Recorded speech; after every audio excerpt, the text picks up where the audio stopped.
Tá aceso aqui, tá. Pronto.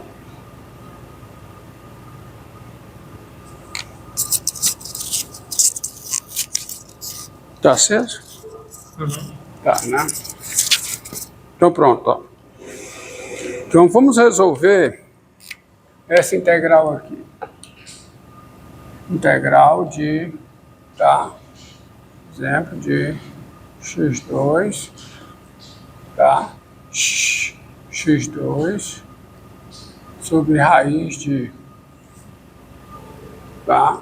x2 sobre raiz de x3 mais 2 de 0 a 1, tá? Sobre raiz de x3 mais 2 de 0 a 1, integral em x, tá? Essa integral aqui, qual é a resposta dela? Ó, essa integral aqui, ela está bem definida, né? Porque o problema daqui é na raiz de 2. O domínio dessa função é R menos o quê? A raiz cúbica de quem? Menos 2, que é o número negativo, tá? Portanto, o intervalo fechado 0, 1 tá... Hã? Essa raiz aqui não pode ser negativa. Não pode ser negativo. Não pode ser negativo, desculpe. O domínio dessa função é esse intervalo aqui. Raiz cúbica de menos 2 mais infinito. Por quê? Porque o x3 mais 2, né, precisa ser o quê? Maior do que 0. E isso aqui acontece se, somente se, o x pertence a esse intervalo. Ok? Tá certo? Então, veja. Então, o intervalo 0, 1 está contido nesse conjunto, onde a função é contínua, tem a integral definida, tem tudo. Agora, vamos resolver essa integral. Ora, para eu resolver essa integral, observe, ó. Vamos resolver primeiro a integral o quê? A integral indefinida, certo? A integral indefinida, quem é? Integral de 0 a 1, de quê? De x2 sobre raiz quadrada de x3 mais 2 dx. Aí eu vou fazer a seguinte mudança de variável. Quem é? U igual a x3 mais 2. Quem é du? Quem é? Du, quem é? 3x2. Hã? Quê? Opa! Deixa comigo, tá? U igual a 3x2 dx. Então, para fazer essa mudança, como é que eu procedo? Como é? Divido por 3 fora. Desculpe. Eu falei uma coisa e escrevi outra. Vou resolver a integral o quê? Indefinida, tá? Vamos resolver a integral indefinida. Então, fica 1/3 da integral de quê? Fica 1 sobre raiz quadrada de x3 mais 2, tá certo? A integral, aí fica aqui o quê? 3x2 dx. Eu trouxe o x2 para junto do dx, multipliquei por 3 para formar o du. E assim mudar a variável na integral indefinida. Mas eu tenho que dividir por 3 fora. E essa manipulação, tá, para eu alcançar o meu objetivo, que é usar a mudança de variável na integral indefinida, só pode ser feita com constantes. Com constantes. Que as constantes entram e saem da integral, livremente, ok? Diante disso, eu fico com o quê? Com 1/3 de que integral? Da integral de 1 sobre raiz quadrada de u em u. Tá? Isso aqui é o u, ó. Esse é o u. Enquanto esse aqui, quem é? Deu. A gente bota aí o elevadamente. Exatamente. Exatamente o que você falou. Então, fica 1/3 da integral de quê? U elevado a quanto? Menos 1/2, tá? Integral em u, que é quanto? Que é 1/3 tá? De quê? U elevado a menos 1 meio mais 1 dá U elevado a 1 meio sobre 1 meio mais uma constante. Quanto é que dá isso? Dá 2 terços, né? 2 terços de quem? Da raiz quadrada de U mais uma constante, que é quanto? Que é 2 terços de quem? Da raiz quadrada de quanto? De x ao cubo mais 2. Mais uma constante. Tá certo? Mais uma constante. Logo, aí você volta para cá, para usar o segundo teorema fundamental do cálculo, que diz o seguinte: a integral de 0 a 1 de quem? De x2 sobre o quê? Raiz quadrada de mais 2, integral em x. Isso é o quê? É 2 terços da raiz quadrada de x3 mais 2 de 0 a 1. Que vai dar, portanto, que 2 terços de raiz quadrada de quanto? De 3 menos o quê? 2 terços da raiz quadrada de 2. Pronto. É a integral definida, tá? Pelo segundo teorema fundamental do cálculo. Então, olha aqui, ó. Resolvi, tá? Você multiplica, você tem que fazer a mudança de variável, tem que ajustar, faz a mudança de variável, resolve, obtém a integral em U, mas a integral é em X. Então, tá aí. Agora, você substitui e resolve. Bem, veja o que aconteceu nesse processo. Para eu resolver a integral definida, eu preciso de uma primitiva dessa função no intervalo 0, 1, para usar o segundo teorema fundamental do cálculo. E essa primitiva é encontrada resolvendo o quê? A integral indefinida. Porque a integral indefinida dá todas as primitivas em qualquer intervalo maximal do domínio da função que eu estou integrando. Então pronto, está aí resolvido.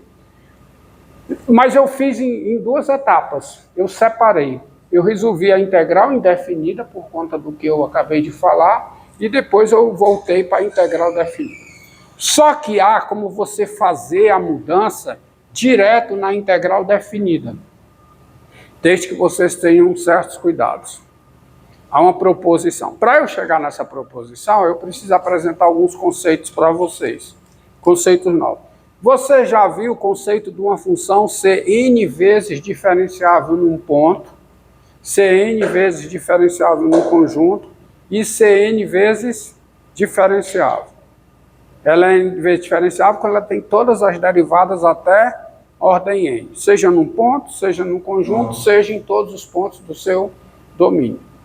Aí há uma definição aqui, e vocês verão que ela se diferencia da definição de Cn vezes diferenciável por conta, inclusive, de um problema que um exemplo que eu já apresentei para vocês, que vou destacar novamente após dar a definição. Definição é a seguinte. Definição. Sejam f uma função, sejam f uma função e n um número natural. Nós dizemos, desculpe,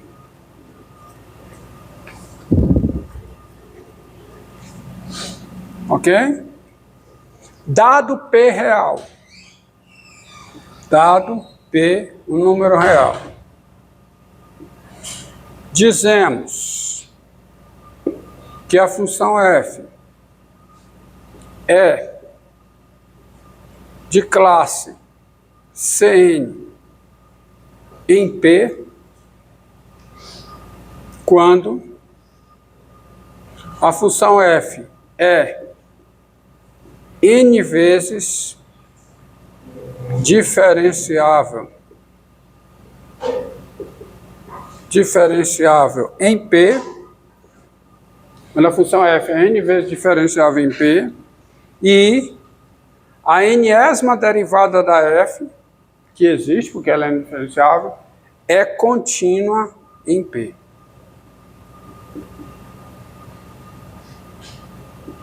Em P. Tá? Dado um subconjunto de R, dado A contida em R, nós dizemos que f, que a função f é n vezes diferenciável em A, tá certo? Quando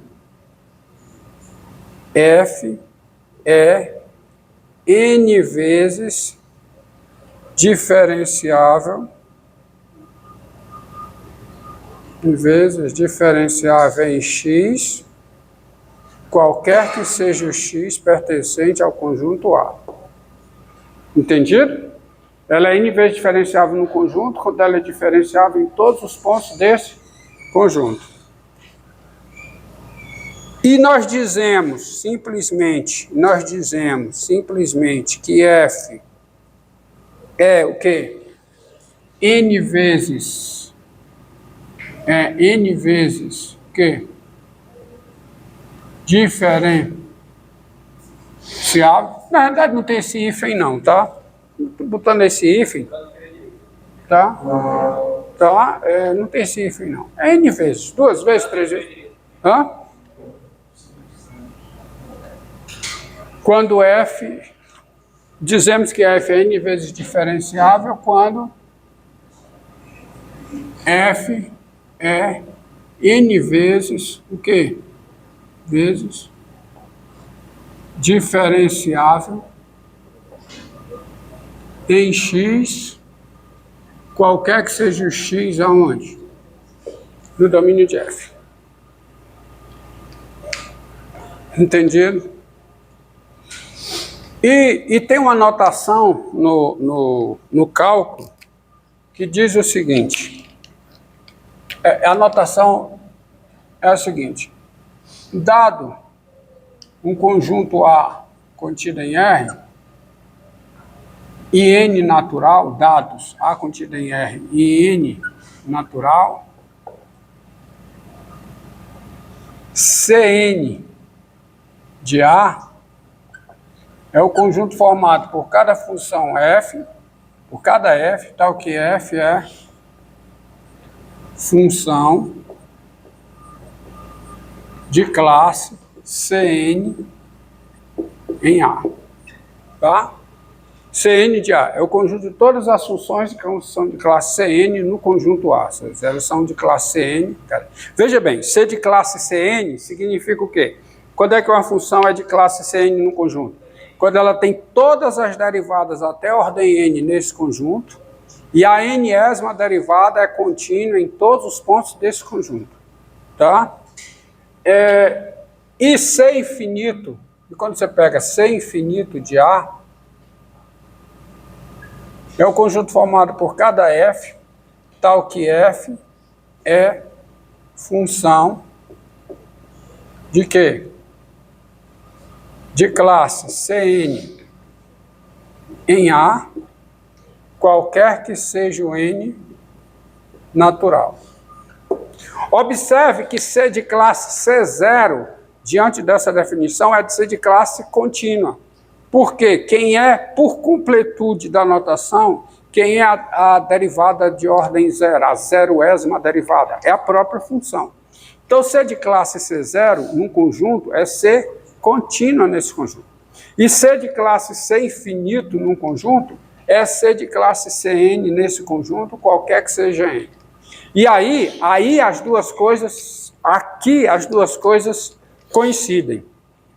C de classe C infinito num conjunto é C n vezes diferenciável em todos os pontos desse conjunto. Tá? Porque se uma função é diferenciável num ponto, nesse ponto ela é contínua. Certo? Então, se tem todas as derivadas no conjunto, todas as derivadas são contínuas em todos os pontos desse conjunto. Então, ela é de classe Cn, se ela é n vezes diferenciável para todo n, ela é de classe N. Agora, observe que essa definição faz todo sentido diante desse exemplo que eu já discuti com vocês aqui em sala de aula. Essa função, ó, vou só repetir aqui, não farei as contas novamente. Conta feita, conta feita. A função f de R em R, dada por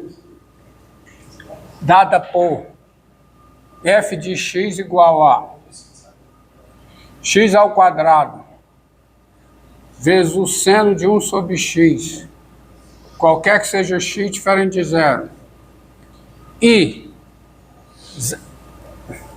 melhor escrevendo, a função f de x igual a x2 vezes seno de 1 sobre x, se o x é diferente de zero, e ela é igual a zero, se o x é zero,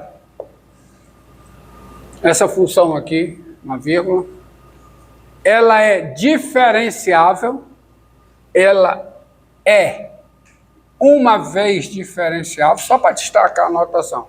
Ser uma vez diferenciável é ser diferenciável. É uma vez diferenciável e a derivada dela, mas quem é a derivada? É a derivada de ordem 1. E a derivada não é contínua no zero. Ou seja, ela é uma vez diferenciável, isto é, ela tem derivada em todos os pontos do seu domínio. Só que a derivada não é contínua no zero. Logo, a função f não é de classe, o quê? C1. Ela tem derivada no zero, mas ela não é de classe C1 no zero. Por quê? Porque ela não é contínua no zero. Ou seja, ela é uma função diferenciável. Ela é uma vez diferenciável, mas a primeira derivada não é uma função contínua. Logo, ela não é uma função de classe C1. Então, veja bem, ó, uma função pode ser n vezes diferenciável e não ser de classe Cn. Se ela é n vezes diferenciável no conjunto, as derivadas até a ordem n menos 1 são contínuas. Porque todas as derivadas até a ordem n menos 1 têm derivada nesse conjunto. E se tem derivada, ela é contínua. Mas não necessariamente a n-ésima derivada é o quê? Contínua. Então, o fato de uma função ser, está aqui um exemplo, o fato de uma função ser n vezes diferenciável num conjunto não garante que ela seja de classe Cn nesse conjunto. Tá? E tem outras observações. Claro que daí as funções polinomiais,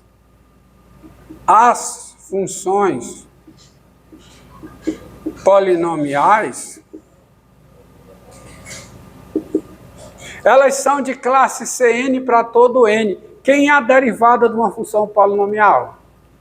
Outra função polinomial. Portanto, derivada é contínua, porque cada função polinomial é contínua.